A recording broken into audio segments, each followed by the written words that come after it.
मैं आपके परिवार के एक सदस्य के रूप में आया। आप सभी के बीच आना, जो भाव अपने परिवार के बीच जाकर के होता है, वही भाव मेरे मन में होता है। और जब से मैं इस संवैधानिक जिम्मेवारी को संभाल रहा हूं, आज उसको 20 साल से भी अधिक समय हो गया। बहुत लंबे अरसे तक मुझे देशवासियों ने इस प्रकार की सेवा का मौका दिया। पहले गुजरात वालों ने दिया, देशवासियों ने दिया। लेकिन मैंने हर दिवाली सीमा पर तैनात आप मेरे परिवारजनों के बीच बिताई है। आज मैं फिर आपके बीच आया हूं। आपसे एक नई ऊर्जा लेकर के जाऊंगा, नया उमंग लेकर के जाऊंगा, नया विश्वास लेकर के जाऊंगा। लेकिन मैं अकेला नहीं आया। मैं मेरे साथ 130 करोड़ देशवासियों के आशीर्वाद आपको लेकर के आया। ढेर सारा आशीर्वाद लेकर के आया हूं आपके लिए। आज शाम को दिवाली पर एक दिया आपकी वीरता को, आपके शौर्य को, आपके पराक्रम को, आपके त्याग और तपस्या के नाम पर, और जो लोग देश की रक्षा में जुटे हुए हैं, ऐसे आप सबके लिए हिंदुस्तान का हर नागरिक उस दिए की ज्योत के साथ आपको अनेक अनेक शुभकामनाएं भी देता रहेगा। और आज तो मुझे पक्का विश्वास है कि आप घर पर बात करेंगे, हो सका तो फोटो भी भेज देंगे। और मुझे पक्का विश्वास है आप कहेंगे, हाँ यार इस बार तो दिवाली कुछ और थी, कहेंगे ना। देखिए, आप रिलैक्स हो जाइए। आप कोई आपको देखते नहीं है, आप चिंता मत कीजिए।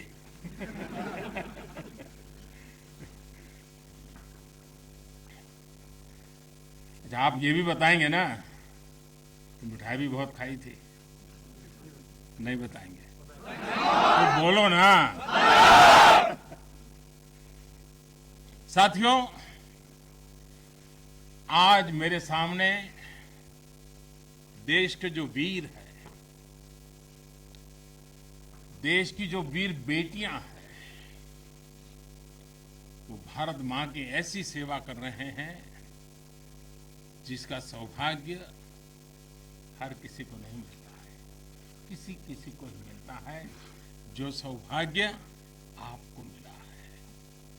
मैं देख रहा हूं, मैं महसूस कर रहा हूं, आपके चेहरे के उन मजबूत भावों को मैं देख रहा हूं।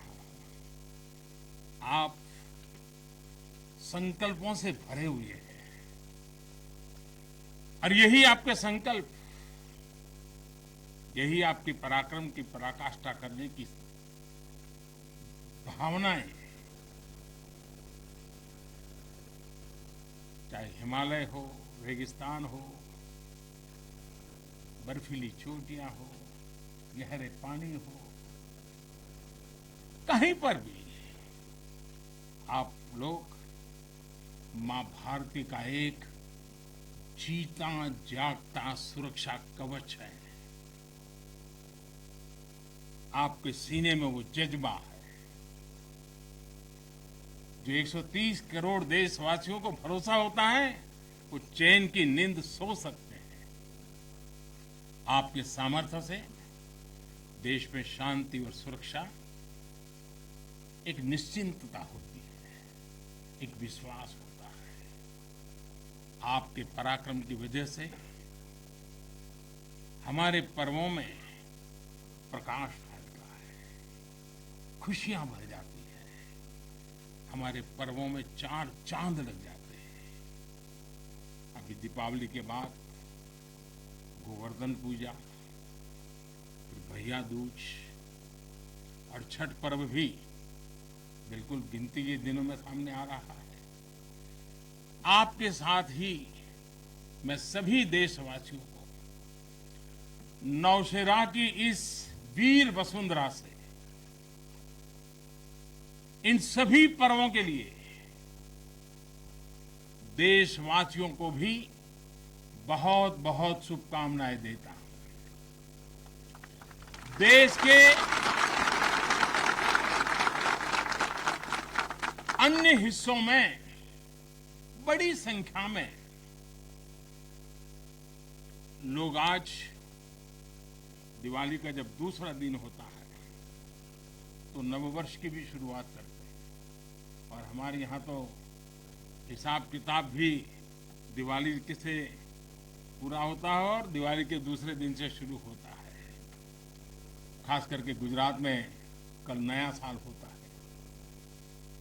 तो मैं आज नौशेरा की इस वीर भूमि से गुजरात के लोगों को भी और जहां जहां नववर्ष मनाते हैं उन सबको भी अनेक अनेक मंगल कामनाएं उनके लिए देता हूं। साथियों, जब मैं यहां नौशेरा की पवित्र भूमि पर उतरा, यहां की मिट्टी का स्पर्श किया तो एक अलग ही भावना, एक अलग ही रोमांच से मेरा मन भर गया। यहां का इतिहास भारतीय सेना की वीरता का जयघोष करता है। हर चोटी से उस जयघोष सुनाई देता है। यहां का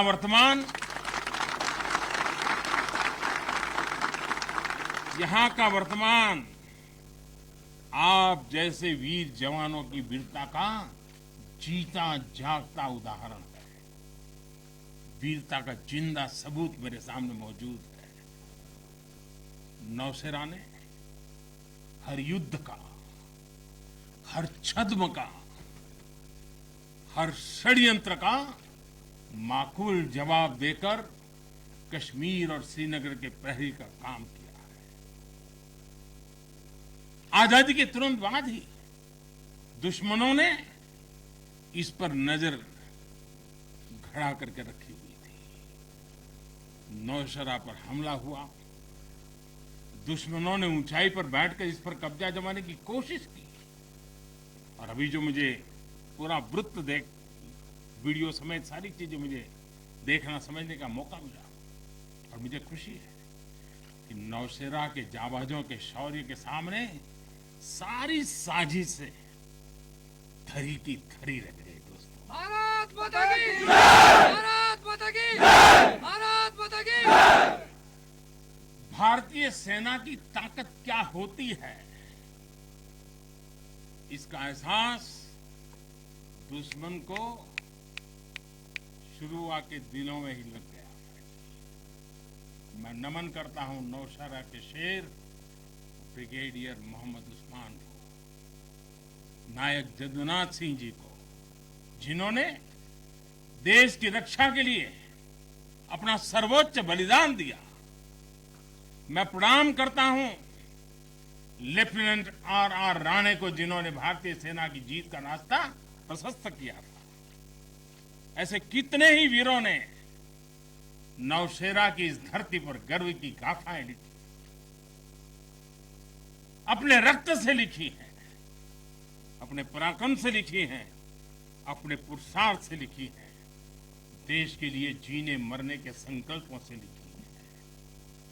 अभी मुझे ये मेरा सौभाग्य था कि दिवाली के इस पवित्र त्योहार पर मुझे आज दो ऐसे महापुरुषों के आशीर्वाद प्राप्त करने का सौभाग्य मिला। मेरे जीवन में एक प्रकार से अनमोल विरासत है। मुझे आशीर्वाद मिले श्री बलदेव सिंह और श्री बसंत सिंह जी। ये दोनों महापुरुष बाल्यकाल में मां भारती की रक्षा के लिए फौज के साथ कंधे से कंधा मिलाकर के साधनों के अभाव के बीच भी, और जब मैं आज सुन रहा था उनको, वही जज्बा था जी, वही मिजाज था, और वर्णन ऐसे कर रहे थे जैसे आज ही अभी से लड़ाई के मैदान से आए हैं, ऐसा वर्णन कर रहे थे। आजादी के बाद हुए युद्ध में ऐसे अनेकों स्थानीय किशोरों ने ब्रिगेडियर मोहम्मद उस्मान के मार्गदर्शन से बाल सैनिक की भूमिका निभाई थी। उन्होंने अपने जीवन की परवाह न करते हुए उतनी कम उम्र में देश की सेना के साथ कंधे से कंधा मिलाकर के काम किया था, सेना की मदद की थी। नौशेरा के शौर्य का यह सिलसिला तब से जो शुरू हुआ, न कभी रुका है, न कभी झुका है।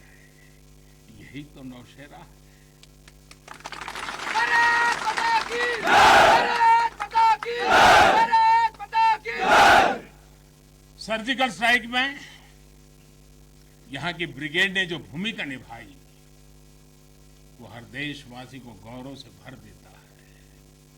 और वो दिन तो मैं हमेशा याद रखूंगा, क्योंकि मैं कुछ तय किया था सूर्यास्त के पहले कि सब लोग लौट करके आ जाने चाहिए, और मैं हर पल फोन की घंटी पर टिकटका के बैठा हुआ था कि आखिर से आखिर मेरा जवान पहुंच गया क्या, और कोई भी नुकसान किए बिना कि मेरे वीर जवान लौट करके आ गए, पराक्रम करके आ गए, सिद्धि प्राप्त करके आ गए। भारत माता की जय! भारत माता की जय! भारत माता की जय! सर्जिकल स्ट्राइक के बाद यहां अशांति फैलाने के अनगिनत कुत्सित प्रयास हुए, आज भी होते हैं, लेकिन हर बार आतंकवाद को मुंह तोड़ जवाब मिलता है। असत्य और अन्याय के खिलाफ इस धरती में एक स्वाभाविक प्रेरणा है, माना जाता है, और मैं मानता हूं ये अपने आप में बड़ी प्रेरणा है। ऐसा माना जाता है कि पांडवों ने भी अज्ञातवास के दौरान अपना कुछ समय इसी क्षेत्र में व्यतीत किया था। आज आप सबके बीच आकर मैं अपने आप को यहां की ऊर्जा से जुड़ा हुआ महसूस कर रहा हूं। साथियों, इस समय देश अपनी आजादी के 75 वर्ष का पर्व मना रहा है। आजादी का अमृत महोत्सव गुलामी के लंबे कालखंड में असंख्य बलिदान देकर हमने ये आजादी हासिल की है। इस आजादी की रक्षा करने का दायित्व हम सभी हिंदुस्तानियों के सर पे है, हम सबकी जिम्मेवारी है। आजादी के अमृत काल में हमारे सामने नए लक्ष्य हैं, नए संकल्प हैं, नई चुनौतियां भी हैं। ऐसे महत्वपूर्ण कालखंड में आज का भारत अपनी शक्तियों को लेकर भी सजग है और अपने संसाधनों को लेकर भी।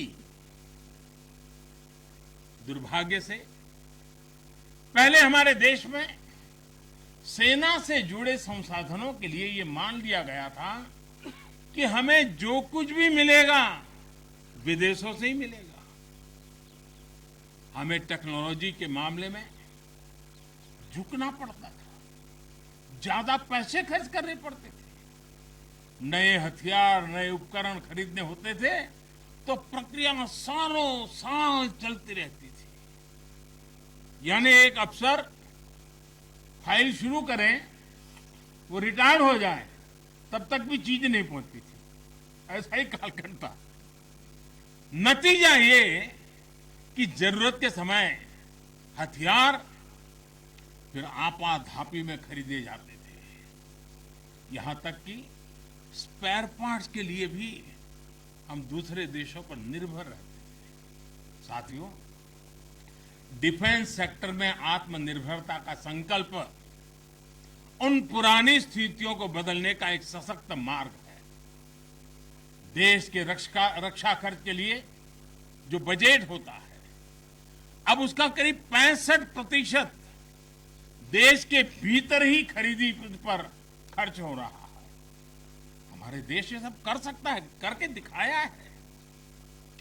एक अभूतपूर्व कदम उठाते हुए अब भारत ने ये भी तय किया है कि 200 से ज्यादा साजो सामान और उपकरण अब देश के भीतर ही खरीदे जाएंगे।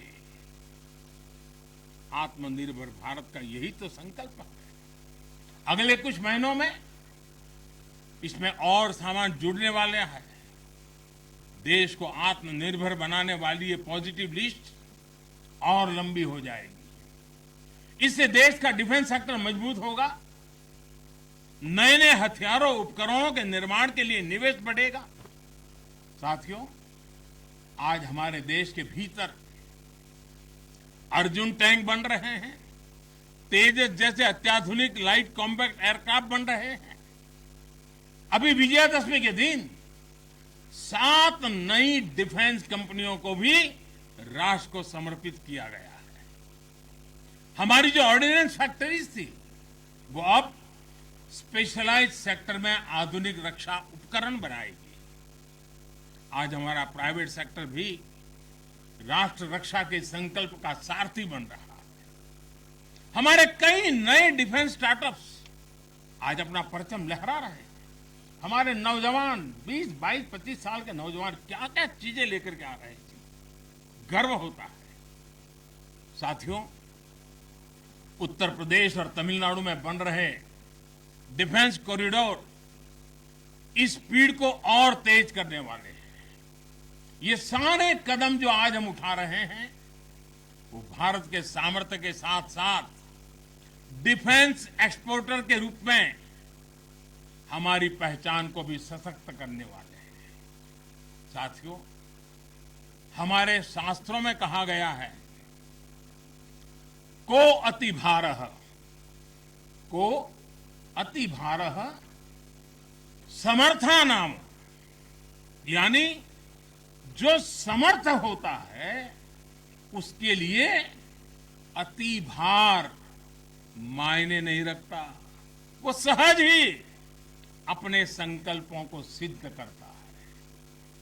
इसलिए आज हमें बदलती दुनिया, युद्ध के बदलते स्वरूप के अनुसार ही अपनी सैन्य शक्ति को भी बढ़ाना है, उसको नए ताकत के साथ ढालना भी है। हमें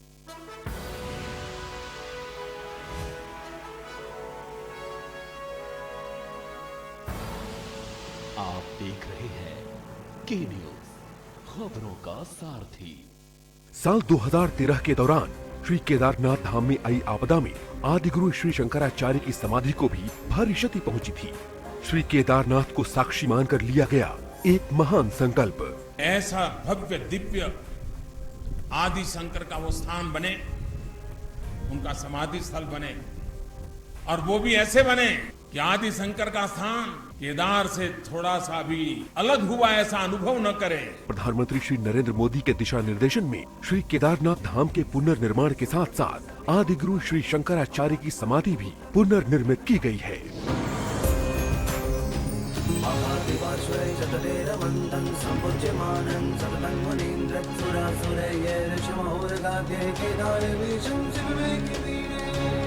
आध्यात्मिक चेतना के वाहक आदिगुरु श्री शंकराचार्य का ये समाधि स्थल भारत के प्रधानमंत्री श्री नरेंद्र मोदी जी के श्रद्धापूर्ण संकल्प का ही परिणाम है। शुक्रवार 5 नवंबर को श्री केदारनाथ धाम में प्रधानमंत्री श्री मोदी जी द्वारा आदिगुरु श्री शंकराचार्य का पवित्र समाधि स्थल राष्ट्र को अर्पित किया जा रहा है। प्रधानमंत्री जी ने परम पूज्य आदि शंकराचार्य जी की समाधि के पुनर्निर्माण का जो संकल्प लिया था, वह संकल्प आज सिद्ध हो रहा है। यह प्राचीन भारतीय संस्कृति, सनातन धर्म परंपरा के पुनरुत्थान का महान सुअवसर है, जिसकी आप सभी श्रद्धालुओं को हार्दिक बधाई एवं शुभकामनाएं। खुदी को आजमाया है तो ये अंदाज आया है, खुदी को आजमाया है तो ये अंदाज आया है। तुम में भी मैं हूं, शुद्ध प्लस पान मसाला।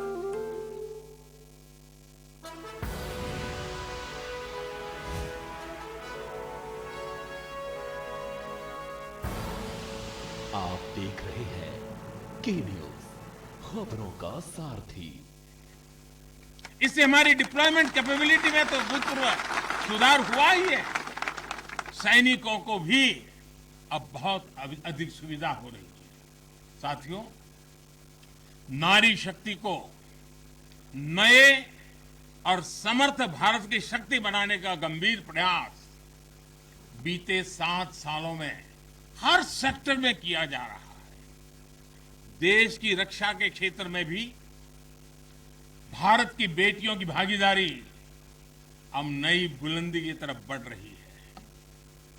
नेवी और एयरफोर्स में अग्रिम मोर्चों पर तैनाती के बाद अब आर्मी में भी महिलाओं की भूमिका का विस्तार हो रहा है।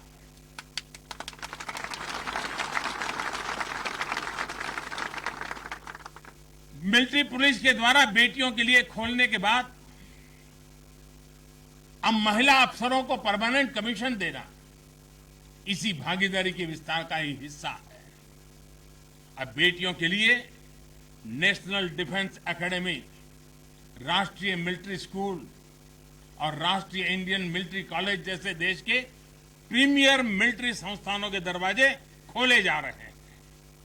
इसी वर्ष 15 अगस्त को मैंने लाल किले से यह भी घोषणा की थी कि अब देश भर के सभी सैनिक स्कूलों में बेटियों को भी पढ़ाई का अवसर मिलेगा। इस पर भी तेजी से काम शुरू हो गया है। साथियों, मुझे आप जैसे देश के रक्षकों की वर्दी में केवल अथाह सामर्थ्य के ही दर्शन नहीं होते।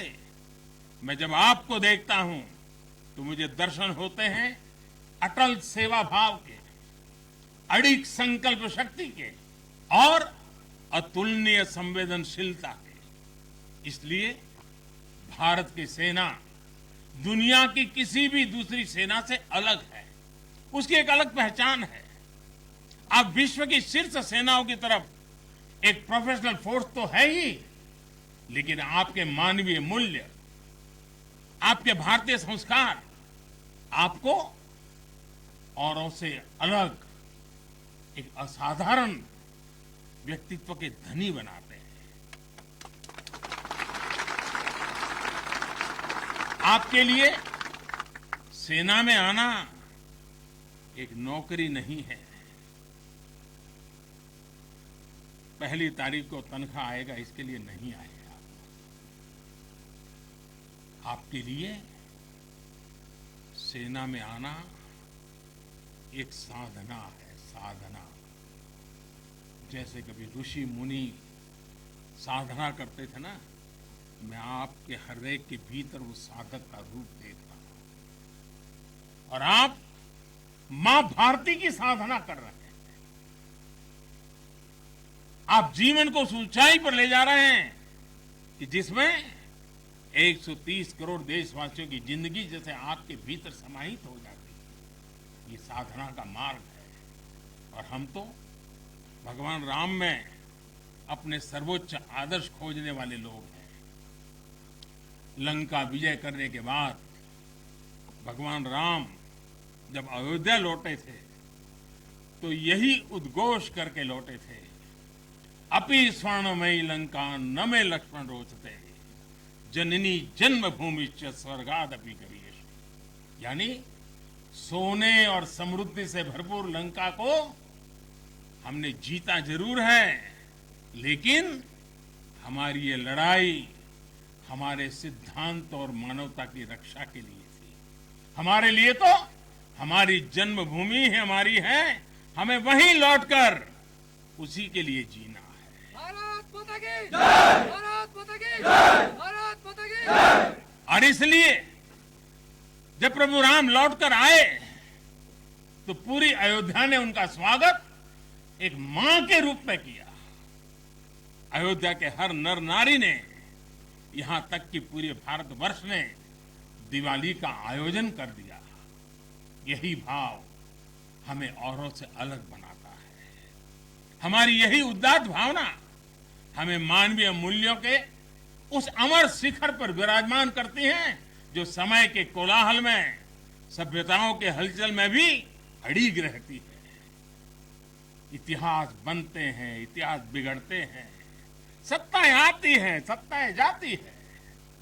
साम्राज्य आसमान छूते हैं, ढहते हैं, लेकिन भारत हजारों साल पहले भी अमर था, भारत आज भी अमर है और हजारों साल बाद भी अमर रहेगा।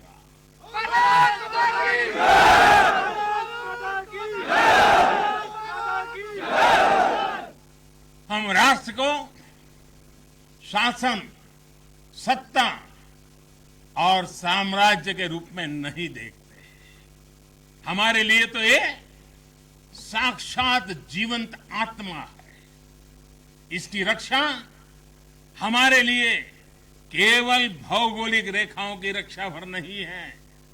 हमारे लिए राष्ट्र रक्षा का अर्थ है इस राष्ट्रीय जीवंतता की रक्षा, राष्ट्रीय एकता की रक्षा और राष्ट्रीय अखंडता की रक्षा। इसलिए हमारी सेनाओं में आकाश छूता शौर्य है तो उनके दिलों में मानवता और करुणा का सागर भी है। इसलिए हमारी सेनाएं केवल सीमाओं पर ही पराक्रम नहीं दिखाती, जब देश को जरूरत पड़ती है तो आप सब आपदा, विपदा, बीमारी, महामारी से देशवासियों की हिफाजत के लिए मैदान में उतर आते हैं। जहां कोई नहीं पहुंचे वहां भारत की सेनाएं पहुंचे। ये आज देश का एक अटूट विश्वास बन गया है। हर हिंदुस्तानी के मन में से ये भाव अपने आप प्रकट होता है। ये आ गए ना, अरे चिंता नहीं, अब हो गया। ये छोटी चीज नहीं, आप देश की अखंडता और सार्वभौमिकता के प्रहरी हैं। एक भारत श्रेष्ठ भारत के संकल्प के प्रहरी हैं। मुझे पूरा भरोसा है कि आपके शौर्य की प्रेरणा से हम अपने भारत को शीर्ष ऊंचाइयों तक लेकर जाएंगे।